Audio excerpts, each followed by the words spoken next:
Dubai میں منعقد ہوئی احمد امجد علی قونصل جنرل آف پاکستان کے اعزاز میں ایک تقریب کا اہتمام نیوز ٹائم کے سی ای او انصر اکرم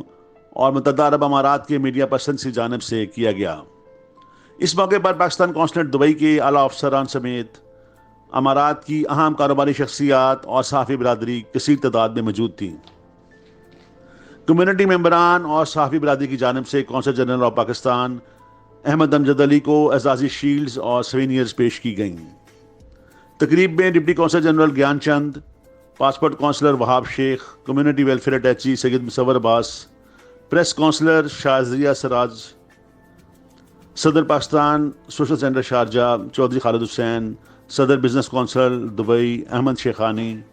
صدر پی پی پی گلف میاں منیر ہانس، جانی بچانی کاروباری شخصیت Iqbal Advani, chief organiser Muslim league Noon Abdul Majeed Mughal, Jamil Bangial, senior journalist Ashfaq Ahmed, بابائے صحافت Tahir Munir Tahir, secretary Sharjah centre Chaudhry Iftikhar, Arshad Rana, Sajjad Akbar Khan, Tariq Nadeem, Tauqeer Ahmed, Rana Rizwan, Suleman Shakeel, Ahmed Qureshi, Raja Geo T V, Ashar Ashfaq اور دیگر خواتین حضرات شریک ہوئیں۔